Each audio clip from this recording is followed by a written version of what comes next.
Hello and welcome back to the channel and my second playthrough of Arkham Horror, The Scarlet Keys. We are doing something a little different. I have a guide on Reddit that shows a nice path for a lot of scenarios, a lot of stories, so we're going to try to follow that as best as we can. This is going to be a very reading heavy episode, so we're just going to go. So, first thing we're going to do is we're going to go to Moscow. Going 1-2, we are not stopping at Stockholm, but that is 2 time. And we do Moscow. And we are in Moscow, so Quid Pro Quo number 2. The Foundation's base of operations in Moscow is just a 5-minute walk from St. Basil's Cathedral. A nondescript door is set in a modern constructivist structure overlooking a cobbled street. The corridor inside feeds into a cramped stairwell that descends deeper than you could have anticipated to a red door set in a flaking, whitewashed wall. After identifying yourself, you are led into a long, well-lit hallway with lavish carpeting. "It seems you follow instructions well," says a voice. You turn to see a tall, athletic woman in a well-tailored suit. "Valerie Antonova. You have met before. Call me Lyra. Please follow me." Agent Antonova leads you through a labyrinthine set of passageways, past a set of double doors, to a white-tiled room flecked with grime and what you hope is red rust. On an operating table in the center, what looks like a person is strapped to a metal slab, restrained with tight leather straps. Looking at the humanoid shapes makes your head swim. Its features are blurred as if in constant motion, like a hummingbird in flight. You catch only glimpses of its features, a Stygian eye, clenched teeth, nervous twitching. "Lyra," another agent interrupts. "The Commissar needs your attention." Agent Antonova looks sternly to you. "This is a paradimensional being. Please keep your distance. I will be but a moment away." The agent leaves. As you look at the sharp implements mounted to the wall in the lab, you wonder what experiments that being has endured. Judging by the subject's well-tailored black suit, you wonder if it used to be a Foundation agent. After a minute of silence, it begins to flail around the table, widening and shrinking its mouth to a wide dark O, always facing you. You keep your distance, trying to look away. "Please excuse me." Agent Antonova re-enters the room. The being on the table stops flailing. "There's another matter I must attend to. Unfortunately, we do not have the resources to escort you around our facility, so I must ask you to leave. However, the Foundation does wish to assist you in any way it can. Please tell me what it can do." We are going to take the travel ticket. Actually, while embarking on a new destination on the map, you may exile this and mark one time in your campaign log to travel anywhere.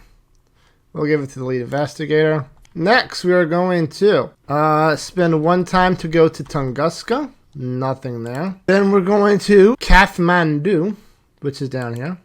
Whistle on the wind. A chill breeze flutters through the streets of Kathmandu along with a faint, shrill whine.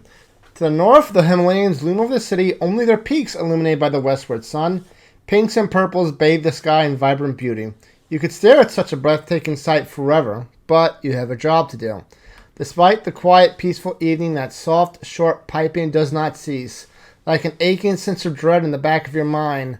As the evening drags on and the whistling grows louder, you realize you are the only one who can hear the strange sound. It feels as though it is reaching out to you directly, as if it hears you too, as if it knows you. On a whim, you close your eyes and strain yourself to listen closer. It's difficult to tell where exactly the sound is coming from. It seems to laugh all around you and echo through the streets. But it grows in volume as you round the nearest quarter and head north, and so north you continue. Eventually, you reach an art gallery nested between several age-old buildings. The whistling here is fevered and unpleasant, like a boiling kettle. Though the gallery is closed at this late hour, you are able to easily find an open side entrance. You brace yourself and enter the gallery where dozens of Nepalese sculptures and paintings are on display. Many carved out of wood and stone, others made of astatu, an amalgam of 8 different metals, and still others made of terracotta. The whistling suddenly stops the moment you reach the rearmost section of the gallery, where a single lot remains strangely empty. There is no trace of what might have been here, just an empty space where something historic and treasured is clearly meant to be. Then a lone voice pierces the sudden quiet, speaking in a language you do not understand. You turn on your heels, body tensing. On the other end of the hall is a girl dressed in white, her figure seemingly ethereal in the faint beams of fading sunlight that permeate through the building. Her long black hair is draped over her face, masking her expression.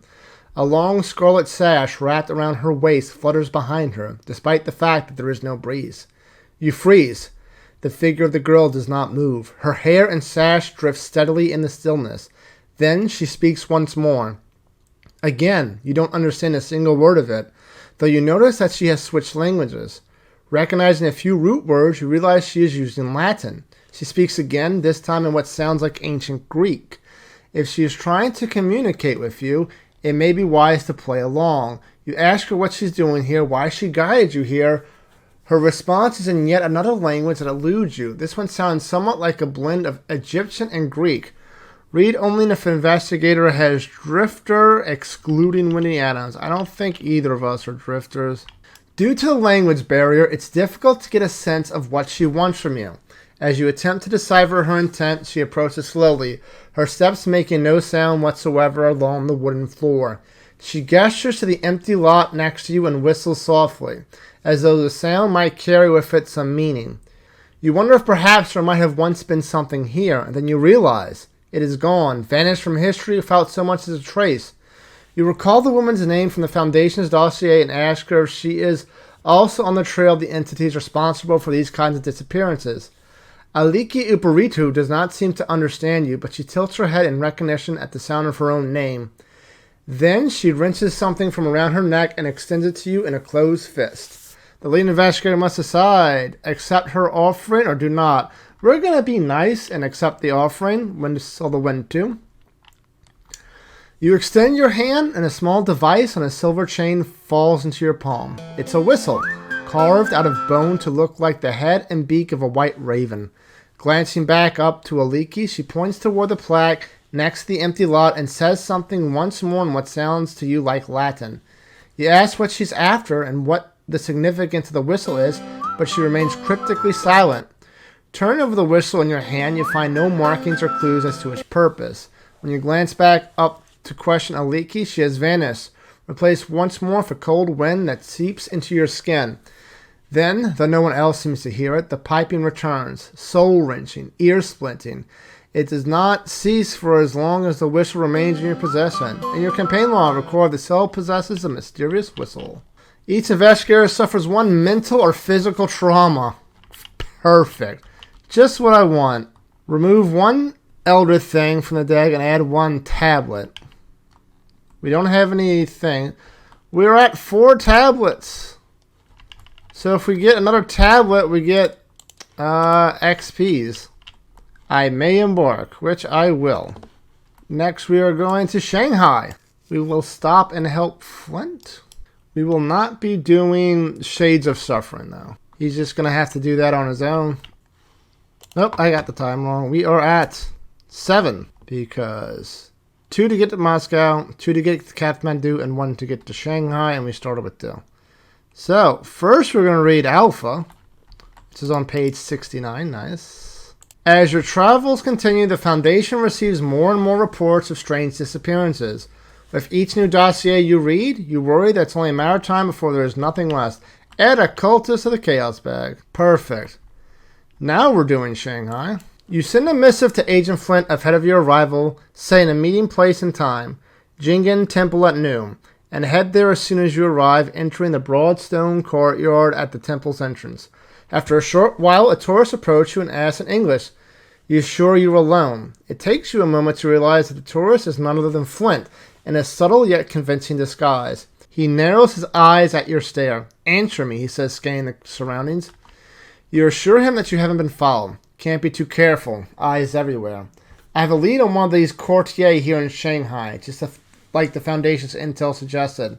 They call her Subject 46Q, a.k.a. Lady with Red Parasol. Sure enough, she brings that parasol everywhere she goes. As far as courtiers' insignias go, it's not the most subtle. While he whispers, he pulls a large camera and tripod from his duffel bag and painstakingly sets up a shot at the temple. You wonder aloud what in the world Flint is up to. "Stop staring," he hisses under his breath. Then you spot other tourists taking photos as well, and you realize Flint is better at blending in than you are.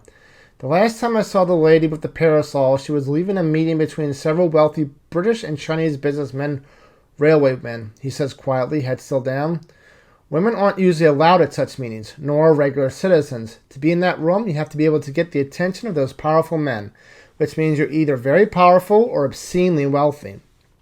Flint takes a few photos, then moves to a new spot and starts the tedious process of focusing the camera all over again.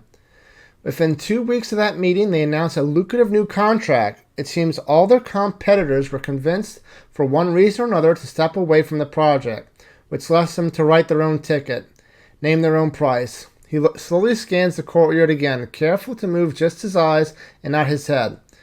Could be she has leverage on them, or maybe she's just that charming, but I'm willing to put money on it being the influence of a key. If that's true, it's imperative that we're not made. Flint's paranoia is infectious. Check the campaign log. If the cell told Trailer the truth, we did tell the truth, so Coiled, Serpent do. Look, I would tell you more, maybe even let you help me out here, but you made it pretty clear you're a bit chatty, and the last thing I need is a courtier figure out I'm onto them. So how about we split up? Keep doing what you're doing, and I'll contact you when I have a good lead. Without letting you protest, Flint packs up his camera and leaves. In your campaign log, record Flint is working solo. In your campaign log, fighting the 6th spot from the current time. Under that spot, write that. Okay, and embark. And we will embark. We are not doing the thing.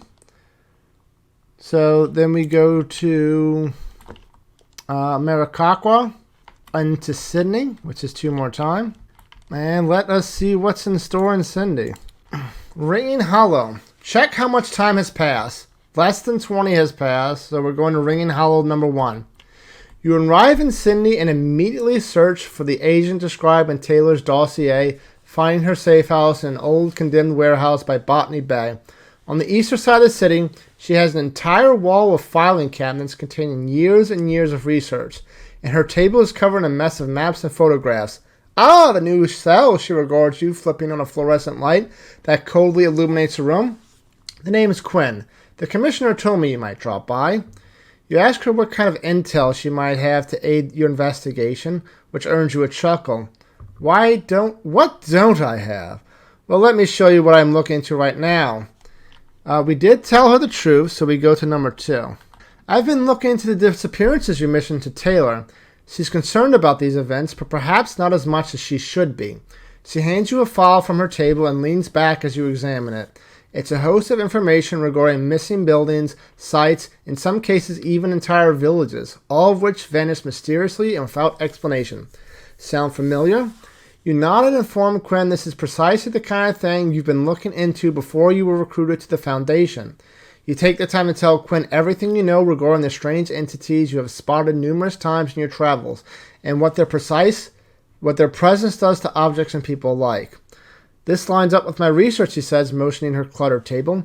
But if that's true, these things have been active for literally hundreds, thousands of years, and we have collectively forgotten everything that has been erased, save for a desperate few that cling to memory. Do you understand what that means? Other than the obvious, that humanity is in very real danger of becoming forgotten in history, you're unsure what she's getting at. I have a hunch, but I cannot look into it here. Looks like I'm headed back to Britain. I know you have your own assignment to get to, but if we can spare the time, can you come meet me in the Ansbury? It is due west of London. When a taut but determined grimace, Quinn gathers some personal belongings that leaves you with more questions than answers. In the North Atlantic section of the map, find London in its spot right 27H. You are allowed to travel back there. Beautiful. 27H. I may embark. So now we have 2 choices. We can either ticket to Marrakesh to play Dead Heat, which is the more challenging of the 2 scenarios, or go to Buenos Aires to fight Sanguine Shadows. We are going to take the coward's way out. I will go to the easier scenario and go to Buenos Aires. And I think I will leave that to the next episode. So this was just a fun little globetrotting episode. And I will see you next time.